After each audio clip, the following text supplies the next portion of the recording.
सन 1883 air force academy में अध्ययन कर रही 19 साल की लड़की नशे की हालत में अपने दोस्त के साथ कार से कहीं जा रही थी।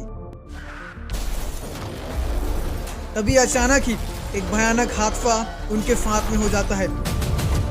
सभी डॉक्टर्स ने जवाब दे दिया था कि ये लड़की मर चुकी है और उसे अब बचाया नहीं जा सकता है। तभी कुछ ही पलों में उसके साथ कुछ ऐसा घटना होता है जिसे देख सभी लोग हैरान हो जाते हैं। Go, go.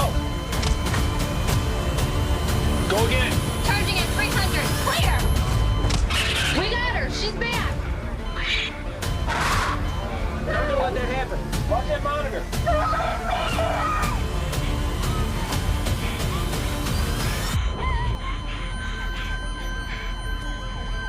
That was the car.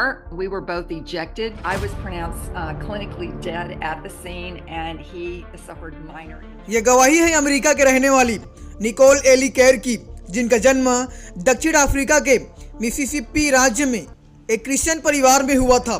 इनके पिताजी पूर्व नौसैनिक थे जो अपने नियम और अपने धर्म के प्रति कट्टर थे। शुरुआत से ही इनका परिवार एक लूथरन चर्च के सदस्य रहे थे, जिसके वजह से इनके परिवार पर भी यीशु मसीह पर विश्वास करते थे। इनके पिताजी एयरफोर्स में सेना रह चुके थे, इसलिए वह अपने बेटी को भी एयरफोर्स में ज्वाइन करने को कहता है। अपने पिता की बात मानकर वह बहन 19 साल की उम्र में ही संयुक्त राष्ट्र अमेरिका में वायुसेना एकेडमी में ज्वाइन कर लेती है। पहले साल को पूरा करने के बाद वो बहन दूसरे साल में उस एकेडमी को छोड़ना चाहती थी, क्योंकि अब वो बहन उस एकेडमी में रहना नहीं चाहती थी। वो अपने आगे की ट्रेनिंग को जारी रखना नहीं चाहती थी, क्योंकि उसने इस एकेडमी को ज्वाइन इसलिए किया था क्योंकि उसके पिता चाहते थे। लेकिन वो बहन शुरुआत से ही वायुसेना में जाना नहीं चाहती थी, इसलिए उसे यह भी लगता था कि वो इसमें सफल नहीं हो सकती है। सन 1883 ये वो दिन था जब उस बहन के साथ में एक भयानक घटना होता है। जब ये बहन अपने एक दोस्त के साथ में नशे की हालत में दोनों अपने एयरफोर्स एकेडमी की ओर वापस आ रहे थे। इनका दोस्त बहुत ही ज़्यादा गुस्से में कार को ड्राइव कर रहा था। तभी अचानक ही उनका कार एक बड़े से पत्थर से जाकर टकरा जाता है और उनका कार पलट जाता है। वो टकराव इतना भयानक था जिसकी वजह से उस घटना स्थल पर ही उस बहन को मृत घोषित कर दिया जाता है। यह बहुत ही भयानक एक्सीडेंट था, जिसे देख आसपास के सभी लोग उनके पास में आ जाते हैं और उन्हें बचाने के लिए उनकी ओर भागने लगते हैं। तभी एम्बुलेंस को भी बुलाया गया और सुरक्षाकर्मी उसके साथी को, जो कार ड्राइव कर रहा था, उसको बचा लिया जाता है। लेकिन वो बहन को उसी समय मृत घोषित कर दिया जाता है। लेकिन जिस समय सुरक्षाकर्मी उस बहन को उस कार से बाहर निकाल रहा था, तभी उनको मालूम होता है कि वो बहन की सांसें अभी भी चल रही है और वो बहन अभी भी जीवित है। लेकिन ज़्यादा समय तक वो बहन जीवित नहीं रह सकती है, इसलिए उस बहन को तुरंत ही बाहर निकाला जाता है और उसे लिटा दिया जाता है। तभी उसी समय वो बहन अपने आप को अपने शरीर से अलग पाती है। उस समय वो बहन को मालूम हो गया था कि वो मर रही है, इसलिए वो परमेश्वर को पुकारने लगती है। जब वो बहन अपने आप को अपने शरीर से बाहर पाती है, तब उस समय उसे मालूम हो गया था कि वो बहन अब मर चुकी है।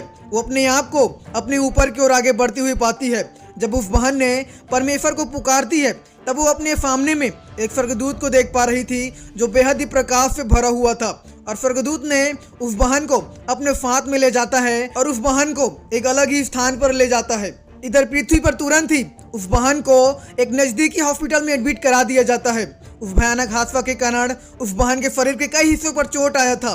उनके हाथ और उसके पैर में और उसके सिर पर काफी चोट आया था। उसके शरीर से उनका काफी खून निकल चुका था, जिसके वजह से उनका बच पाना संभव नहीं था। वो बहन बताती है, जब स्वर्गदूत उस बहन को अपने साथ में ले जाता है, तब वो बहन अपने आप को एक अलग ही जगह पर पाती है, जो बेहद ही खूबसूरत और चमकदार था। उस समय वो बहन अपने शरीर पर दुर्घटना के कारण दर्द हो रहा था।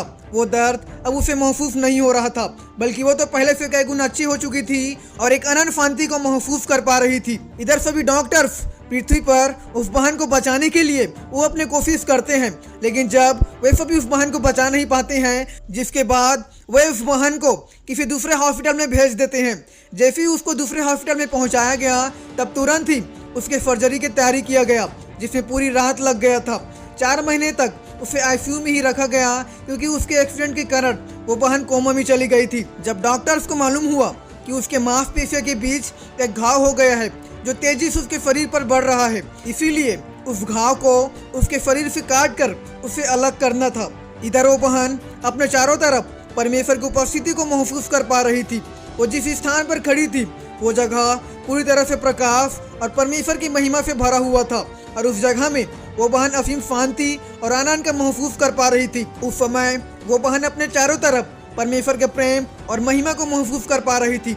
जब वो बहन अपने आप को परमेश्वर के सम्मुख में पाती है तब वो अपने सारी गलतियों को याद करने लगती है जिसे उसने पृथ्वी पर किया था, जिसकी वजह से वो अपने आप को दोषी महसूस कर रही थी। इसलिए उसने अपने गलतियों के लिए वो परमेश्वर से क्षमा मांगती है। वो बहन बताती है कि उसने स्वर्ग में अपने दादाजी को भी देखती है जो पहले मर गए थे। वे सभी स्वर्ग में खुश थे और परमेश्वर की महिमा कर रहे थे। वो बताती है कि बहुत सारे लोगों को वो देखती है जिनका मृत्यु पृथ्वी पर पहले ही हो चुका था।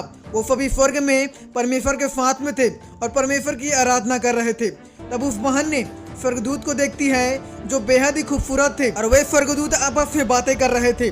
जिन स्वर्गदूतों को वो बहन देख पा रही थी वे सभी मनुष्यों की सेवा टहल करने वाले और सहायता करने वाले स्वर्गदूत थे जो पृथ्वी पर लोगों के साथ रहते हैं और उनकी रक्षा करते हैं। इसके बाद परमेश्वर ने उस बहन से कहा कि उसे मृत्यु से डरने की जरूरत नहीं है और उसे बताया गया कि उसे एक उद्देश्य के साथ पृथ्वी पर वापस भेज दिया जाएगा क्योंकि अभी उसका समय नहीं आया है और पृथ्वी पर उसे बहुत सारे परमेश्वर के लिए काम करना है जिसके लिए उसे जीवित रहना होगा और पृथ्वी पर उसे उस काम को पूरा करना होगा। इसलिए उस बहन को उस समय परमेश्वर ने वापस पृथ्वी की ओर वापस भेज देता है। इधर पृथ्वी पर सभी डॉक्टर्स उस बहन को लगातार बचाने की कोशिश कर रहे थे। उनको लगने लगा कि अब वो बहन बच नहीं पाएगी, इसलिए डॉक्टर्स सर्जरी के रूम से बाहर आकर उस बहन के माता पिता को बताने लगते हैं कि अब उनके बेटी मर चुकी है। उस समय उनके माता पिता अपने बेटी के लिए प्रार्थना कर रहे थे और परमेश्वर से लगातार विनती कर रहे थे ताकि परमेश्वर उनके बेटी को बचा सके। जब उसके माता पिता ने अपने बेटी के विषय में सुना तब वे बहुत ही ज़्यादा रोने लगते हैं और दुखित हो जाते हैं, लेकिन उस समय भी उसके माता पिता परमेश्वर से लगातार प्रार्थना करने लगते हैं और परमेश्वर को पुकारने लगते हैं कि परमेश्वर उनके बेटी को बचाए। तभी अचानक ही आईसीयू से एक आवाज़ आने लगा जहां पर निकोल केर को एडमिट किया गया था। तभी सभी डॉक्टर्स आईसीयू की तरफ भागने लगते हैं और आईसीयू में उस बहन को देख सभी लोग हैरान हो जाते हैं क्योंकि जो बहन मर चुकी थी वो दोबारा से सांसें लेना शुरू कर दिया था। उसके दिल की धड़कन वापस से धड़कना शुरू हो चुका था। तभी सभी डॉक्टर्स तुरंत ही उसे पुनर्जीवित करना शुरू कर देते हैं और कुछ ही पलों में जो बहन कोमा में थी वो कोमा से बाहर आ जाती है। अब वो बहन पूरी तरह से कोमा से बाहर आ गई थी और ठीक थी। कोमा से बाहर निकलने के बाद में उस बहन को 4 महीनों तक हॉस्पिटल में ही रखा गया और उसका इलाज किया गया। इसलिए अब वो बहन पहले से काफी बेहतर हो चुकी थी। जब वो बहन पूरी तरह से ठीक हो गई उसके बाद डॉक्टर्स ने उस बहन को उसके माता पिता के साथ में भेज दिया। उसके माता पिता इस बात से बहुत ही खुश थे कि परमेश्वर ने उनके बेटी को बचा लिया है। वो बहन बताती है कि मरने के बाद एक और जीवन है जो इस संसार के जीवन से बेहद ही खूबसूरत और आनंदमय का जीवन है जिसे परमेश्वर हर एक लोगों को देना चाहता है। वो बहन अब बहुत ही खुश है कि परमेश्वर ने उसे मौत से बचाया है। उसने कई सारे लोगों को अपने गवाही को भी शेयर किया और बताया कि परमेश्वर उनसे बेहद प्रेम करता है जो उन्हें प्रेम और आनंद से भरा हुआ जीवन को देना चाहता है।